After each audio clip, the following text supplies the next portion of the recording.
Iain Glen plays one of the longest surviving characters from Game of Thrones, so when he was asked what his favorite scene in the entire show would be, he had many to choose from, and couldn't even pick one. The groundbreaking epic fantasy TV show chronicles the political turmoil of Westeros, as various noble families vie for the infamous Iron Throne.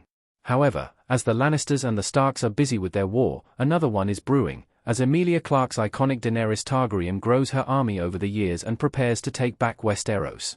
The bulk of Sir Jorah Mormont's, Glen, time in the series is spent as Daenerys' advisor and protector, helping her with this campaign. Jorah begins as a spy, reporting on the Targaryens back to those in King's Landing, but becomes committed to her cause. Despite her anger when she discovers the truth and Jorah's unrequited feelings for her, Daenerys considers Jorah one of her closest friends, and the two have many fascinating scenes where he advises her during their travels.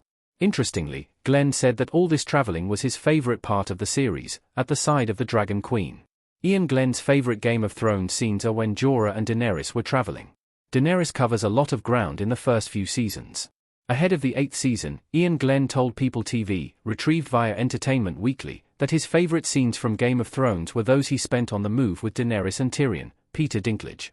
Check out his comments. Before she truly set out to become a queen, Jorah traveled by Daenerys' side when she was a newly minted Khaleesi.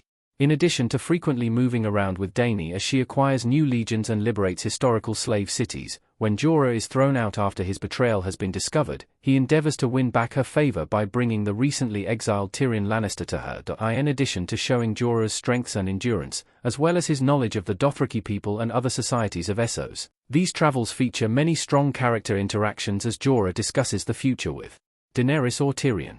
As he goes through his own character transformation, Jorah witnesses Dany becoming wiser and more assertive, from the time that she verbalizes that she inherently knows her brother will never reclaim the throne, implicitly saying that if it's going to be someone, it has to be her.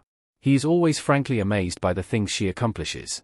Glen's answer proves he was the perfect person to play Game of Thrones Jorah. The actor embraced the character being associated with Daenerys. Iain Glen as Jorah Mormont in Game of Thrones. Glen seems to have understood and embraced the idealized nobility of what Jorah is supposed to be doing for Daenerys, as knights in this world swear themselves to royalty, to always protect them. Being by her side is the strongest association of Jorah's character.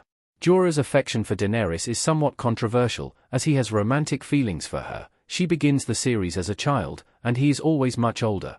This element was mitigated from the book's depiction. In the show, he is still in love with her, but always keeps his distance in this regard. But Glen's favorite scenes is well chosen because it reflects a fondness for playing the character whose entire life is protecting the future queen and wanting to see her succeed. Jorah and Dany have a lot of great moments on the road, including and especially when she asserts her authority. Additionally, Glen's response suggests that he also enjoyed how the story and the production moved to different locations. Filming Game of Thrones was certainly difficult across the board because of the harsh terrains, but Glen weathered it because of how it made the story richer. Jorah's Game of Thrones ending was sad but perfect for his character. It always made sense for him to go down fighting for Daenerys. Game of Thrones' divisive final season rushes through some deaths, although it may have always felt that way when it was the last chapter. However, for evident reasons, it always made sense for Jorah to die protecting his queen. Even if he had survived the series, he would have served Dany for the rest of his life, dying for her as he lived for her. Despite the problems with the Battle of Winterfell, the death of Daenerys' most loyal follower heightens the cost of this fight and brings the tenure of one of the most prominent faces of Game of Thrones to an effective end.